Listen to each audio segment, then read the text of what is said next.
Oh, shit! Do you like pooping in your pants?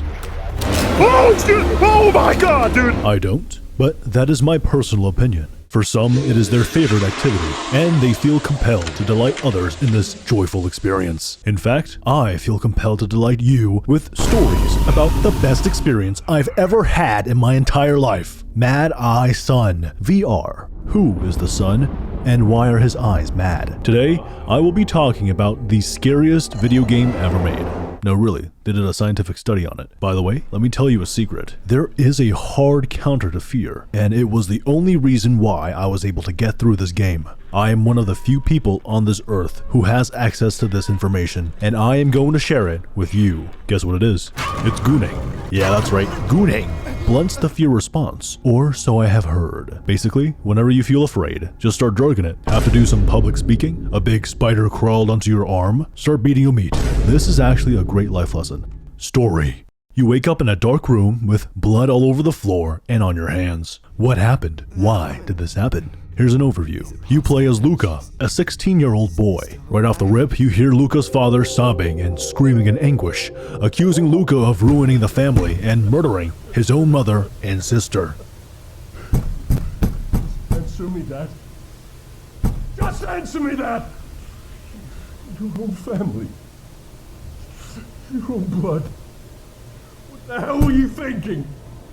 What in the hell crossed your mind? Oh my god.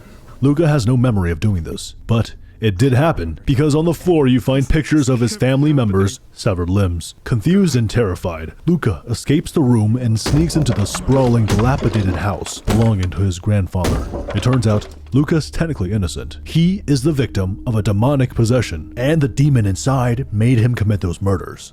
But why? Well, you see, Luca was gifted an instant Polaroid camera for his 16th birthday. This camera used to belong to Madison Hale, a long-dead serial killer. Back in 1987, Madison was possessed by a demon and was forced to perform a body exchange ritual, which required 7 dismembered limbs from 7 human sacrifices. Madison managed to murder 4 people, including her own parents, before a brave police officer caught her in the act and shot her. Because the ritual was interrupted, the demon bound Madison's soul and itself to her camera. Decades later, Luca's grandfather bought the camera at an estate sale, eventually gifting it to Luca. Now the demon is bound to him and is forcing him to finish the body exchange ritual. Luca's family members were the 5th and 6th sacrifices. So Luca goes through the house gathering all of the ritual materials while being tormented by visions and hallucinations. In the final act of the game, a fully broken and purple-armed Luca completes the ritual circle. Madison forces him to use himself as the final sacrifice. He hangs himself.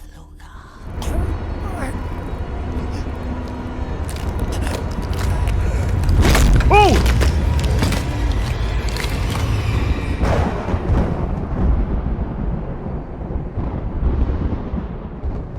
Suddenly, Luca's hanging body gasps for air. The body exchange ritual was a success. Madison Hale's soul and the demon transferred from the camera into Luca's body, resurrecting them inside the 16-year-old boy. There is also a subplot with Luca's grandmother having her eyes erased and then being killed by Blue Knees, a guy with blue knees. As you can see, the story is pretty standard for a horror game. I would argue that it doesn't really matter what the story is about, as long as the game itself is scary. It could be about Mr. Potato Head making little potato babies or something, and I wouldn't know, because I am not trying to pay attention to the story when this is going on. Dude, this is fucking nuts. This is crazy. Don't tell me I have to use this in there, bro. Don't tell me. Oh my god. Hello? Is anybody there? I'm not exactly sure where I'm going with this. Oh shit! Don't do that to me! Don't do that to me! Oh my god!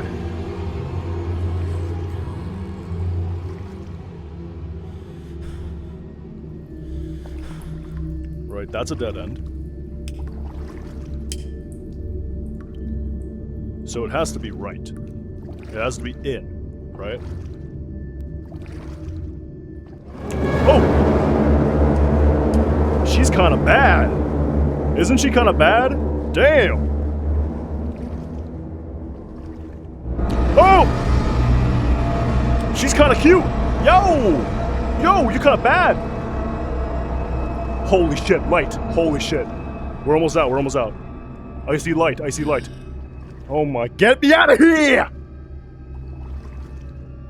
Whoa! Gameplay. Everything sucks. House. You are in a disgusting, nasty, grimy house. There's poop stains on the walls and medication everywhere. You can't fight because Luca is severely malnourished and can barely swing a hammer. I want my son back! Dude, what the fuck is going on?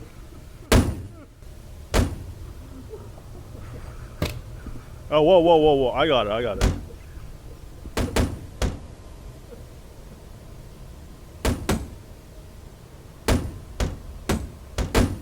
Yo. Am I stupid?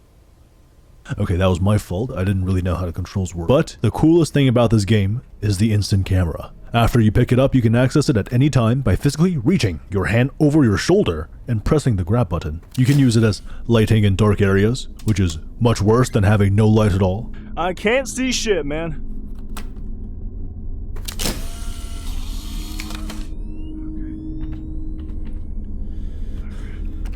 Alright.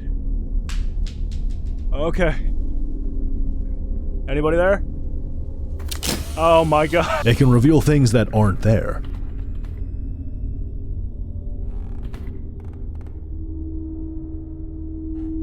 Activate doors.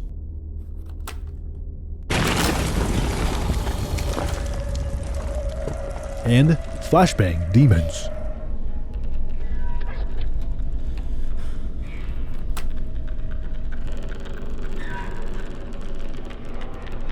Come on, bitch. Fuck you! Yeah! The best part about this is that you have to physically reach over and grab the photo with your other hand and shake it around to develop it. Very cool. Now that I think about it, they never put jump scares inside the photos, which might be a missed opportunity. At its core, this is a puzzle horror game. It's structured like a layered escape room. You solve something in this area, which unlocks the next area. Sometimes the demon possessing you is kind enough to give a hint on where to go next. However, most of the time, and this is the worst part of puzzle horror games, the game forces you to backtrack through territory that is constantly changing. This is a genius move from the developers and a terrible move for the player, since it means that you are always at risk of getting jumped. It's never-ending tension, never-ending paranoia. Walking through a hallway is a risk. Am I going to shit myself? Am I not going to shit myself? The gameplay loop is very simple. You are presented with an obtuse puzzle. You walk around and try to figure out how to solve it. Also, here's a spoiler. The least scary part of the game is towards the middle. There is this massive build-up to a monster. You talk to some void, which sets the scene. She passes you a scary note. The lights start flickering, and it's the very first time in the game that something is actively chasing you. And then, it turns out the ghost is just a guy in a gas mask.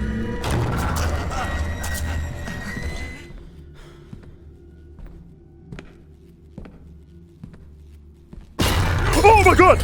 Oh my god! Oh my god! Oh my god! Oh, keep going! Jesus Christ! Woo! I'm out! Oh my god. You can't really die in this game. It's more or less a walking simulator. The jump scares and monsters are scripted appearances who just pop up and scream at you. And the few occasions where you do die, you can just wake up again at the nearest autosave location with your recent progress saved. How generous. The worst threat, like many things in life, isn't from external factors, but is instead constructed by your own mind. What could be around this corner? Am I going to get jump scared? If I say something dumb to this girl, will she laugh at me and then tell all her friends to laugh at me too? And will they pull out assault rifles to gun down this black-pilled, bloated, seed oil drinking chud? No, I can't let that happen. I have to say something good and I have to do it fast. And then we can get married and everyone will love me and we can all live happily ever after. Everything is riding on this moment. What should I do? I don't know. Maybe it's better to not do anything at all. This is not a constructive way to live or to think. In the context of this game, the jump scares are the worst case scenario. And it's not even that bad. You're not going to get hurt in real life. You won't die. So, even if the worst possible thing comes to pass, nothing really happens. You get to learn and grow into a better version of yourself. The anticipation and the worrying is so much worse because it's dragging things out. If you take that away, then what's left over? Nothing much at all. The oldest and strongest emotion of mankind is fear, and the oldest and strongest kind of fear is fear of the unknown. H.P. Lovecraft said that. And I'd say he knows a little more about fear than you do, pal, because he invented it, and then he perfected it. Do not look up the name of his cat. Anyways, I know I said all of that, but this game is scary as shit. I'm not gonna lie, I do get in my pants. This is how I was acting during the first 10 minutes of the game. Why is my arm so thin? Oh my god, you need to work out. Don't do it. Don't do it to me. Don't do it to me. Don't do it to me. Alright. I'm gonna check that out.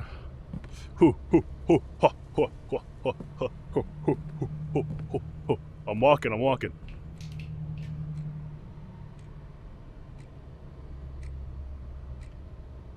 Don't jump scare me. Yo, I'm gonna close this shit. Alright. Nothing could get me there. Oh my god! Oh shit, dude! There's no light. Oh my god, man. Okay, man up! Come on! Come on, you got this! Come on! You gotta man up. Okay.